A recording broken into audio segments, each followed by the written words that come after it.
Good morning, everybody. Thanks for linking in for right around regional New South Wales for our next webinar on the detailed applications for round 6 of the Resources for Regions program.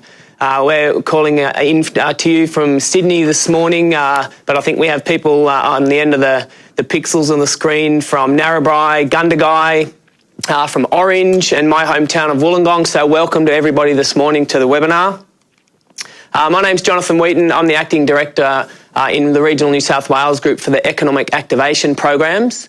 This morning we have at the panel here Suzanne Gillam, who's our Program Manager for the Resources for Regions program, and also Alex Akopian, who is the Director of our Investment Appraisal Unit. This morning really we are giving as much information as we can to put your best foot forward in putting forward your detailed applications for the Resources for Regions program. In summary, I guess in terms of this is round 6 of the program, we had around 35 applications or EOIs put forward requesting around $150 million. And so this morning we're going to cover around why we need a detailed application. Congratulations to everybody for being invited to a detailed application. So we're going to go through more information about what you need in that detailed application, and I encourage everybody to think about the questions along the way as we go through. Alex is here from the Investment Appraisal Unit, especially around that cost-benefit analysis, which sometimes can be tricky in capturing those benefits or the data. And so think about the questions as we go through, and at the end we'll have an option for you to type in questions and we'll do our best to answer them for you. Here's a quick overview.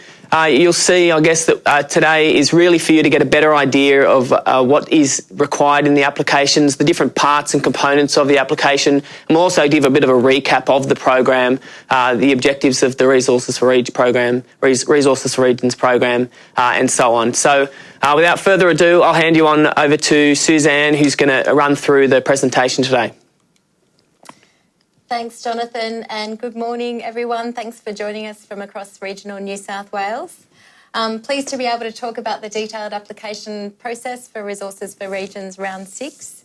What I'll cover in this presentation is really a recap on the key elements of the program, including what are the criteria and some of the changes for Round 6, just to refresh your memories and set the context. And then we'll be talking through what we expect in the detailed applications.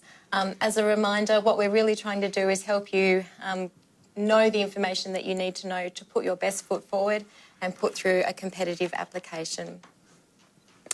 So just to reset your memories, we're now at round 6 of Resources for Regions.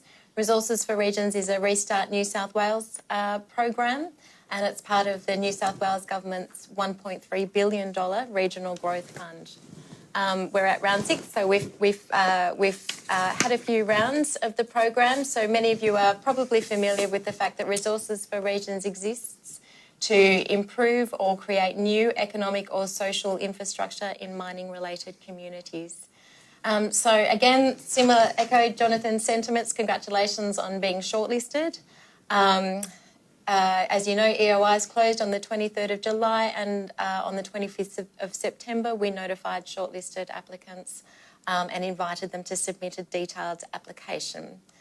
Detailed applications will close on the 2nd of November 2018, and that's a really important date to remember. Applications are due by midnight and late applications won't be accepted. And a reminder, there's up to $50 million available under round 6, so really encourage you to put forward the best applications that you possibly can. A recap on the criteria: there were some changes to round 6. I won't go through all of them, but to remind you, there's a $1 million minimum funding amount, no maximum. There's specified eligible organisations that can apply for the funding. We have an automatic list of mining-related communities, but of course communities can put forward applications even if they're not considered automatically mining-related, as long as they submit a strong and evidenced business case for that. And we have the 25% minimum co-contribution requirement unless an exemption is granted. Remember that being shortlisted in and of itself doesn't guarantee funding, although we do have $50 million available, but it is the opportunity to put forward your best business case and put yourself in the best contention for that funding. A reminder of the key program principles for resources for regions, what we're really looking for. As part of the Restart New South Wales funding, we're really looking for the best value for public money. So it's a competitive process. Not only do you need to meet eligibility and assessment criteria, but you need to be a really strong project and competitive amongst the other applications that are put forward. Projects need to demonstrate benefits, obviously, particularly economic benefits, and economic benefits that go beyond the local government area, extend more broadly to the region and, of course, to New South Wales. Because this is a program specifically designed for economic or social infrastructure in mining-related communities, we're looking at the types of infrastructure projects that would deliver benefits because of stress that's caused by mining-related activities. A reminder, the project plan that you put forward in your detailed application needs to really clearly articulate what the process is, project is, describe how the project's going to be delivered and particularly how it's going to deliver really clear benefits to the community. So why a detailed application? All of you would have put forward basic information in your expression of interest that got you this far, that demonstrated to an extent that you appear to potentially meet the criteria for funding. The detailed application process is your chance to put forward all of the detail about your project across the 4 criteria that we really look at under Resources for Regions and support that with evidence. You need to show that your proposal is really well thought out and you'll have the ability to deliver it. So over the next few weeks, as you prepare your applications, we really encourage you to do your planning, to get your data, to get your supporting evidence, and then start the process of folding that into your business case. So you're not only meeting the eligibility criteria, you're also putting forward a competitive application.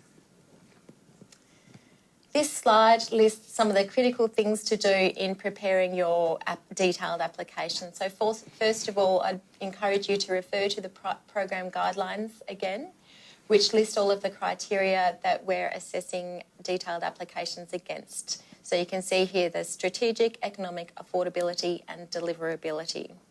The EOI is sort of a bit of a broad brush approach where you put forward indicative information. In the detailed application, we need that detailed information. So showing that you've got a business case that stacks up and is well supported by evidence. As much as possible, you should include detailed financial forecasts, asset management plans, procurement plans and so on, and then collate all of that information into your detailed application. When you were sent an email inviting you to submit your detailed application, you'll notice that there was a data sheet attached to that. We've attached specific data sheets for you that align with the type of project that you've submitted. So, for example, if it's a roads project, we've attached a roads data sheet. So please make sure that you complete the data sheet that you were sent, and if you've got any questions about that, please contact us or have a chat with your business development manager, who will probably have a chat with us as well. So in terms of a business case, in the invitation that we sent you, we included some links to the Department of Premier and Cabinet's website, which has information on how to put together a business case, and it's also got a template that you can use. The template isn't mandatory, but we do encourage you to use it to the extent that you can. And if you can't use the business case template, please make sure that you address all of the fields that are included in that template online. It'll just make sure that you're covering off on the fields that you need to and make sure that we have the information that we need to assess the application. Again, can't emphasise enough, evidence is really important, so make sure that your forecasts or projections are supported by evidence and well-sourced data. So broadly speaking, in your business case or in your detailed application, you're outlining what the project is and articulating that really clearly. You're putting forward all of the information in detail about how the project's going to be funded. You're including financial forecasts or projections that are supported by data, evidence of estimates of costs and contingency estimates, and then, of course, how you're going to deliver the project. So please have a look on our website. The link is in this slide, and it also was linked in the invitation email that we sent you. If you're not sure or you can't find it, also get in touch with us. Just a reminder that in addition to this information on the website, there are other tools available. I know that many of you have really strong relationships with Department of Premier and Cabinet's business development managers, so please get in touch with them with any questions that you have. And of course, you're welcome to contact the Regional New South Wales email, which will eventually get to the programs team, and we can help with any questions that you have as well. We'll include the contact details at the end of the presentation. So I suppose it's important to set in your minds that what you really want to do in your detailed applications is highlight the benefits of the projects that you're putting forward. So I guess a way of thinking of it is, what problem will this project solve, or what opportunity will it deliver on? That's the best way, or one of the best ways that you can frame the competitiveness aspect of your project. So highlight the benefits and expected outcomes. So some of the ways that you could do that are, what would the project bring in terms of avoided costs or cost savings? Would it bring new employment? If it's a road project, would it bring time savings or safety improvements?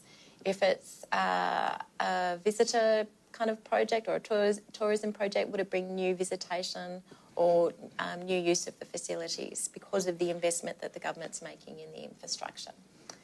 In your applications, please make sure that you articulate the qualitative benefits. So what benefits the project will bring, and make sure that you back them up wherever you possibly can by the quantitative benefits. So that would be data to support your claims. And then I guess a helpful way to think of it is what would be the scenario if the project didn't go ahead compared to what the scenario will be if the project does go ahead. And really, that if it does go ahead, these are the various benefits that the project will bring. I'm only going to speak quite quickly about the assessment criteria, but again, as a reminder, these are articulated in the program guidelines for resources for regions 2018-19. There are 4 criteria that are fairly common to the regional growth funds that we've got at the moment. So we've got strategic alignment or strategic assessment, the economic assessment. Of course, all restart funds need to have a benefit to cost ratio of 1 or above.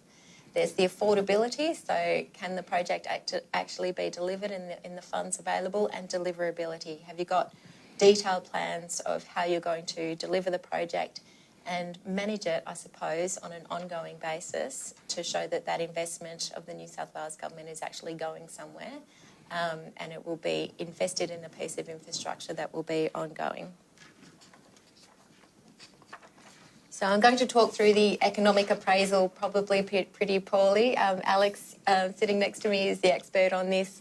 I'll talk through very broad brush some information about the economic appraisal, and then any questions that you have, please shoot them through, and Alex will apply his expertise. So again, as a reminder, Resources for Regions is a Restart New South Wales fund, and for that reason, one of the key things that we need to be satisfied of when assessing applications and making funding, or when the government makes funding decisions, is that the project will improve economic growth and productivity in New South Wales. So the economic assessment is really critical for that. The comprehensive data sheets, following that, comprehensive data sheets are a critical component of the process because they're a key source in helping the Economic Investment Appraisal Unit conduct the economic appraisal of the project. A reminder, you've all got the data sheets that you should complete, but if you've got any doubts or questions, please get in touch with us. So there are different types of information that you need to include in the data sheet. Some examples are project costs, so the detail and breakdown of the costs of the capital expenditure, such as property, plant and equipment. You need to talk through the funding for the project. So, there might be various, or there probably will be various funding sources, so articulate that in detail.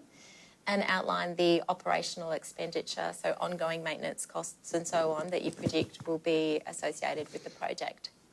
And then there are other types of requirements depending on the type of project. And I mentioned before, for roads projects, you might you would need to include data on road safety benefits.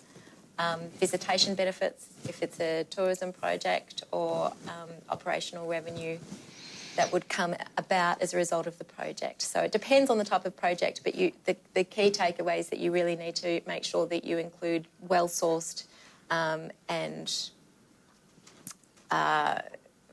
viable, I suppose, data. I've already touched on, so we've got strategic alignment. That's one of the four key criteria for the fund. So you need to show that the project aligns to broader New South Wales Government plans or strategies. And of course, there's a local element to that. So you draw out how the project aligns to local government or council plans that you have. We've already talked through the economic assessment. In terms of affordability, we're looking at how you can afford the ongoing maintenance of the project. So as a reminder, the funding that you'd get through Resources for Regions is for the infrastructure, so the capital costs of the project, not for the ongoing maintenance. But in order, obviously, to fund the infrastructure, the government needs to be satisfied that the recipient of the funding will be able to meet the ongoing operational costs. A reminder that there's a minimum of 25% co-contribution requirement for sources other than New South Wales Government that you need to meet in order to be eligible for funding. And of course, that's minimum and it's mandatory unless the proponent applies for an exemption and that exemption is granted. I've already touched on deliverability as well, but the detailed application is where you put forward a comprehensive delivery plan of how you're going to deliver that infrastructure. What we're looking for is projects that are investment ready and shovel ready. So, if the funding is granted, that the projects are ready to go. So what we're looking for in deliverability is how assessment ready is the project and how well planned and thought out are you in terms of how you're going to actually deliver it. So you should include things like detailed project management plans, risk management plans, and so on. And in looking at deliverability, the assessment panels can also look at your past success or your past ability to deliver similar projects or projects of a similar scale. So if you've got examples of that, you could include those in your application as well. There are also other things, of course, that are relevant to infrastructure projects, such as do you have all of the agreements and the land approvals and so on in place. So please make sure that you outline and then include that information. So I guess we have a little bit of a don'ts list here, things to avoid. I might just flip it and talk about what you should do rather than don't. Make sure that you're clear and purposeful and that you really articulate what the project is, what the benefits are going to be and how you're going to deliver it. Be realistic about the project. Make sure that you've got the right scope, what's realistic to deliver and what is a realistic amount of funding to request for the scope of the project. Support your claims with evidence. Don't make sort of assumptions that you can't back up or you haven't got the data to back up. And make sure you really drill into the detail of the cost estimates. Really fill out that data sheet and provide qualitative summaries and information in the business case to support that. You could talk through other options that you've considered.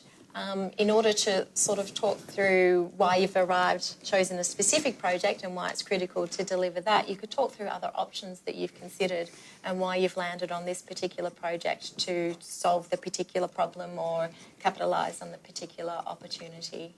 And remember, again, always keep in mind the purpose of the Resources for Regions Fund, which is articulated in the program guidelines.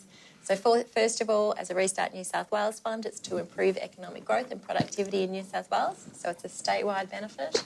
And specifically for Resources for Regions, because it applies to mining-related communities, the specific focus is to improve local infrastructure, economic or social, in regional communities that are mining-related. So this is people who participated in the webinar for the expressions of interest have probably seen this slide before, and indeed our other regional growth funds. Confidentiality is really important, but remember, as a government agency, we have obligations under the Government Information Act. So if there's any information that you specifically request to be kept confidential for commercial or other reasons, please make sure that you clearly identify that in the detailed application. So next steps, submissions need to be submitted by midnight on the 2nd of November, and late submissions won't be accepted for reasons of fairness. So please make sure that you've got all of your planning ready and you're ready to hit go, maybe around midday, just to make sure that you get your application in. Once submitted, the detailed applications will go through the assessment process. So Alex's team will undertake the economic assessment, and we'll look at various other teams will look at various other projects, parts of the project, such as deliverability and strategic alignment and so on. This is a Restart New South Wales fund, so all recommended projects are assessed by the Regional Independent Assessment Panel, which is an independent panel who take advice from various experts that we've engaged to participate in the assessment process. Infrastructure New South Wales provides their so the Regional Independent Assessment Panel provides advice to Infrastructure New South Wales, who makes a funding recommendation to the government. But remember that funding decisions are made by the New South Wales Government. At this stage, we're anticipating or we're aiming for funding decisions to be finalised by sometime in early 2019. So this slide lists parts of our website that are particularly useful to revisit. So we've got the program guidelines, the fact sheets, the FAQs and various information on the Resources for Regions webpage listed on this slide here. We've got a critical source of information is writing a business case, also part of DPC's website, so please have a look at that.